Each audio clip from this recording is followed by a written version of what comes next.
This morning, political deja vu, another special legislative session. Why can't the Republican majority that controls Austin get their work done during the allotted time? Republicans appear no closer to agreeing on school vouchers. What will heal the House and Senate's relationship? State Senator Paul Bettencourt after voters approved his historic property tax cuts. It wasn't a win, but it wasn't a loss for Tony Buzbee in Tuesday's election. Why is a Dallas councilman questioning fluoride in tap water? Is an anti-science movement creeping into City Hall? We asked Councilman Adam Basildua where all of this is going. And weeks before winter, a revelation this morning from the CEO of ERCOT. Inside Texas Politics with Jason Whiteley starts now. Good Sunday morning, lots to get to, but we always start with the headlines here on the program. A state house race in East Texas is turning into a showdown between two sides of the Republican Party of Texas. This is the campaign to replace Brian Slayton in the state legislature. He was expelled this year for having sex with an intern. Two Republicans made the runoff to replace him. Brent Money is supported by the Defend Texas Liberty PAC. That's the far-right group that met with a white supremacist recently. Jill Dutton is backed by allies of House Speaker Dade Phelan. Runoff is not scheduled yet, but the winner could indicate which of those groups has more influence. Lieutenant Governor Dan Patrick is recovering from viral pneumonia right now. He took last week off as the third special session ended and the fourth one began. Senator Charles Schwertner is filling in for Patrick. Schwertner is the president pro tem of the Texas Senate. No word yet on when Patrick is going to return. And Tony Buzbee is going into the runoff in his race to get on the Houston City Council. Buzbee is the high-profile defense attorney who represented Attorney General Ken Paxton during Paxton's impeachment trial. Buzbee finished second last Tuesday behind the incumbent for District G on the Houston City Council. The runoff is December the 9th. Let's begin in Austin this morning, though. Governor Abbott ordered state lawmakers to stay at the Capitol for a fourth special legislative session. They've been there all year, and nothing appears to be moving right now with school vouchers.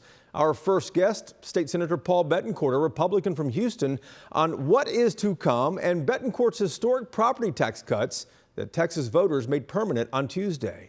Senator, welcome back to the program. Prop 4 lowers school district taxes. Congratulations on that huge win in Tuesday's election. Here's the question I have for you on this. The state is going to now give school districts that $7.1 billion that taxpayers have been paying. Can the state afford to do that every year, though? $7.1 billion is a lot of money. It's a lot of money, and that's why these are huge tax cuts that you're seeing in your property tax bills. And yes, the state can afford to do it. I think the important point here is this. The lieutenant governor and I have always thought about, if you got excess cash, too much tax collection, you got to give about half of it back to the public. And that's really what SB2 does. Senator, I want to zoom out here and ask you how you think the state Senate and the Texas House can heal their working relationship. Well, look, I managed to get it done with Representative Will Metcalf on the property tax bill. If you have the right public policy, things will happen. Look, Texas is a big state. It's the biggest Republican state in the union. We've got big personalities. There's room for all of this if you do the people's business, like we did on property tax relief. And you've seen it in the tax bills right now. And when you do real things for real people, that's the best public policy. It also happens to be the best politics, at least in Uncle Paul's opinion. Senator, Texas, as you know, is supposed to have a part-time legislature. You guys have been in Austin all year. There's now a historic fourth special session. 3, 4. Exactly. And 4, as you know, has never happened before. Why can't the Republican majority that controls Austin get their work done during the allotted time? Well, I happen to like the number 4 because we voted for Prop 4 anyway. Look, it takes time in this type of what I would consider to be a frothy political environment everywhere in the country. It's not Texas, it's everywhere. It takes time to work through everybody's opinions. And it took 2 special sessions to give out the record property tax relief that we're now seeing in everyone's mailboxes.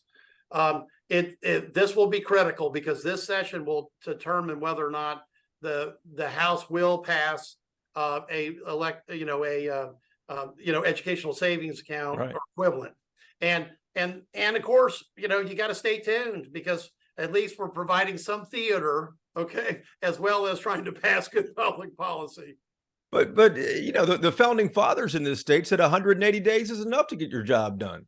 Well, it's $600 a month. 140 days is the right number, actually. Is enough for me. And that's where we're at now. We seem to have more special sessions really since starting in 2017. Yeah.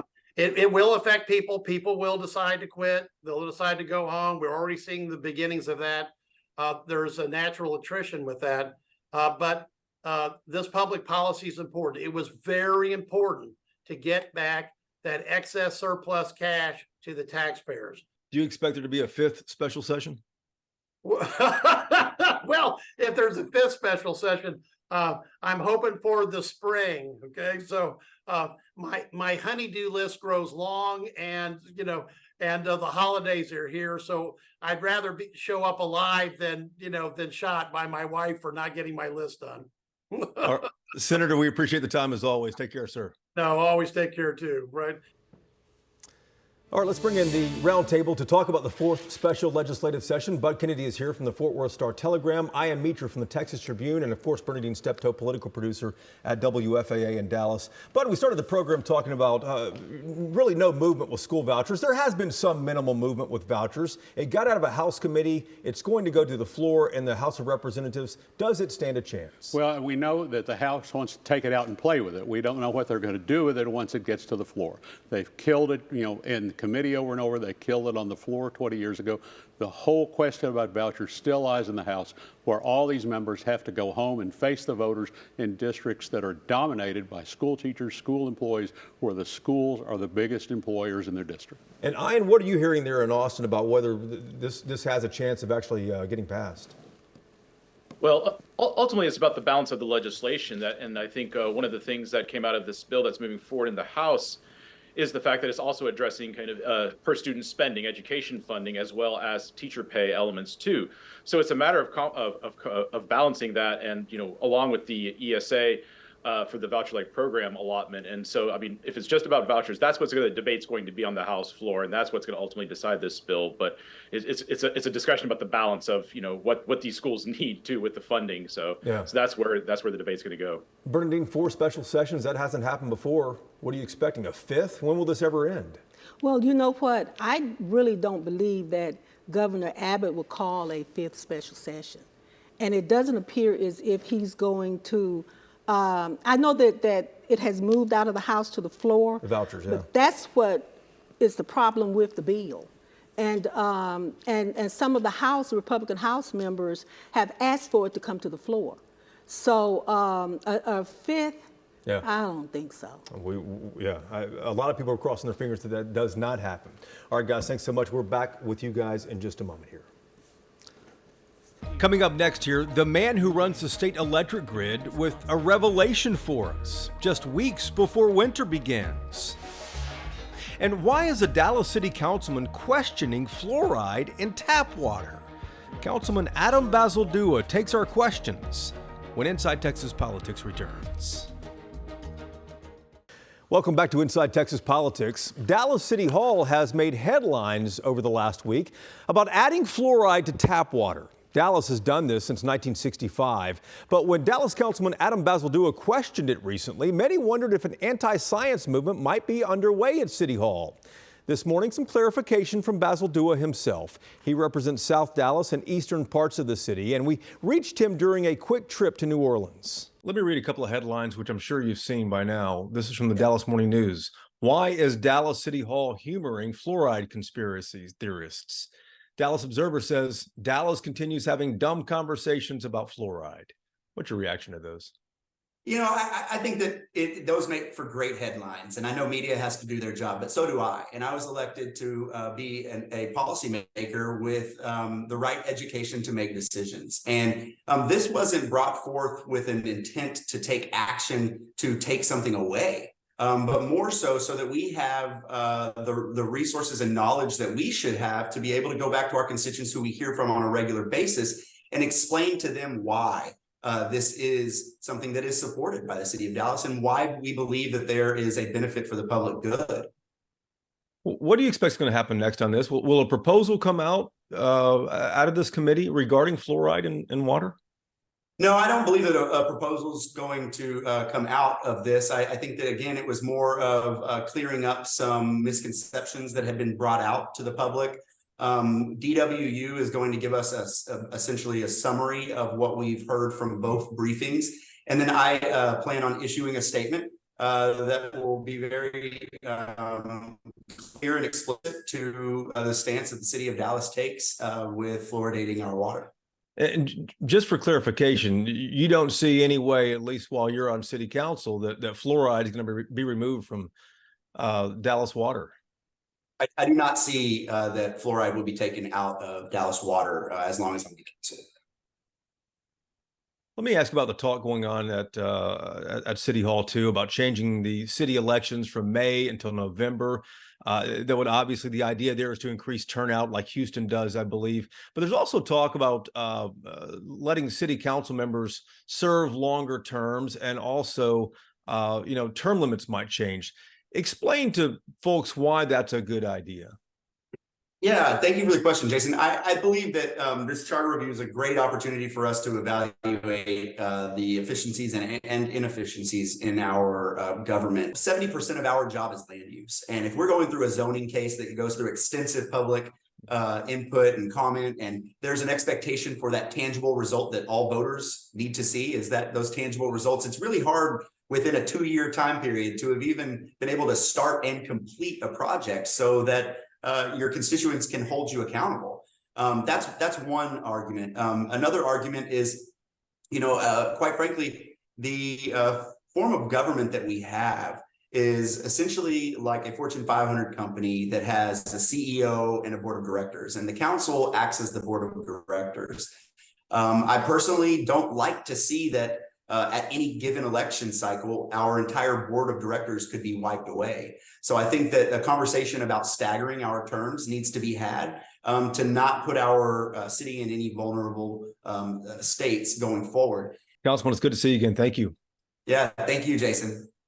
Winter officially begins in 5 weeks, and a revelation this morning from ERCOT, which manages the state's electric grid. ERCOT is looking to buy an extra 3,000 megawatts of electricity that will hopefully reduce the chances of rolling power outages if there is another serious ice storm this winter.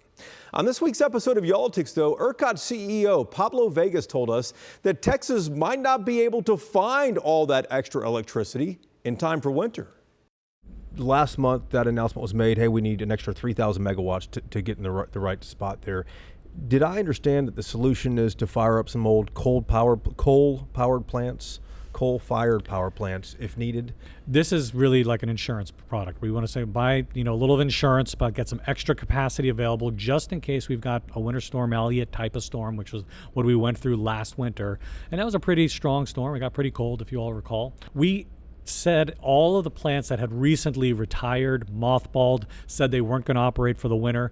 We sent a note out to them and said, hey, you all would be eligible if you could come back and operate.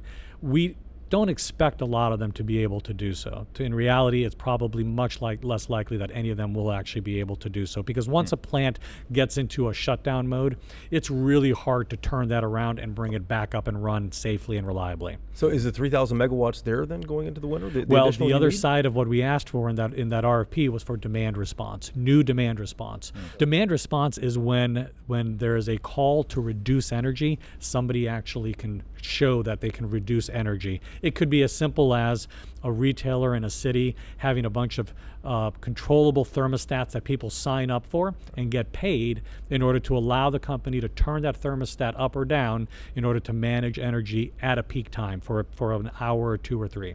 And so if we can get 3,000 megawatts of demand response, that would also qualify. Do you have it yet then? Do you have the 3,000 We're actually getting all of the bids from that RFP on the Friday of this week. And so we'll see what actually comes in. Well, do you think you'll be there? winter's still coming either way, right? Winter's coming either way, and we said we would consider buying up to 3,000. So that was the limit that we put. We'll see. That's a lot. That's a lot of new demand response to show up and to define in such a short period of time. So we're hopeful we get as much as we can, but we probably won't see a full 3,000. If you have to buy it, who pays for that insurance policy? I guess the ratepayers pay for it. You and I would pay for it. That's right. How much more is it going to cost me this winter to get that extra 3,000 megawatts on standby in case we need it? So good question, and you're right. All of the load, which is the consumers, the users of energy, they pay for virtually everything in the market. Everything that has a cost eventually flows down to consumers. We don't know yet what it's going to cost. Well, a quick lightning round. Do you have solar panels in your house? I do not. Do you have a generator at your house? I do not. What is are neighbors glad they live next to you because they know their lights won't be going off if things get bad? I haven't spent a whole lot of time getting to know the neighbors yet, so I'm not sure if they would know one way or the other. And then the last thing I was curious about, we saw record demand this year, 85,000 megawatts. What is the future like 10 years out in your modeling? Any idea? Yeah, we're seeing growth of 3, 4, 5% every year, baseline growth. That is 3, 4, 5 times the national average over the last 20 years. So 2030, what are we looking at megawatt-wise? Any idea? Oh, it's easily could be upwards of 100,000 megawatts or above, and I have confidence that this market is going to respond. Somebody had told me the other day, and I don't know if this is true, that ERCOT's been around for about a quarter of a century, and to date there have only been 2 CEOs who quit or retired. All the rest were let go. Why did you? First of all, is that right?